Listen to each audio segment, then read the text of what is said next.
Hello guys, welcome to my channel. So guys, তোমার সবাই কেমন আছো? আশা করি সবাই খুব ভালো আছো, আমিও খুব ভালো আছি।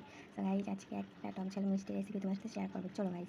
তো গাইজ, প্রথমে এখানে নিয়ে নিই তেঁতুল, তারপরে পেঁপে, কাসুন্দি, ধনেপাতা, তারপরে হচ্ছে টমেটো, একটা কাঁচা লঙ্কা, একটু শুকনো লঙ্কার গুঁড়ো আর একটু নুন। সো গাইজ, চলো শুরু করা যাক। সো গাইজ, প্রথমে আমি এখানে নিয়ে নেবো পেঁপেটা নেওয়ার পর তারপরে নিয়ে নেবো তেঁতুল। গাইজ দেখো, তেঁতুলটা দেখে পুরো জিভে জল চলে আসছে গাইজ আমার। যে তোমরা কে কে এরকম তেঁতুল খেতে ভালোবাসো কমেন্টে জানাও। সো গাইজ, তারপরে নিয়ে নেবো টমেটো, তারপরে নিয়ে নেবো ধনেপাতা।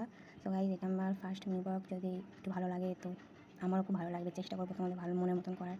তো এখানে নুন দিয়ে নেবো, নুনটা নেওয়ার পর তারপর এখানে দিয়ে দেবো হচ্ছে একটু লঙ্কার গুঁড়ো দেওয়ার পর এখানে দিয়ে দেবো কাঁচা লঙ্কাটা দেওয়ার পর এখানে দেবো কাসুন্দিটা দেওয়ার পর তো এটাকে মাখবো সুন্দর করে গাইস।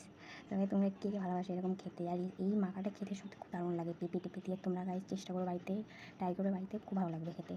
সো গাইস, এটাকে মাখবো। সো গাইস, মাখার পর কালারটা কি সুন্দর এসছে গাইস, দিয়ে মাখলাম, এটা সুন্দর করে মাখবে। তো চলো গাইস, একটা দেখি টেস্ট করে কেমন হলো।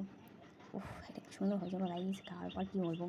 তোমরাও চেষ্টা করবে বাড়িতে, খুব ভালো লাগবে খেতে। আমি তো খুব ভালোবাসি গাইস ঝাল, মানে পুরো ঝাল খেতে ভালোবাসি।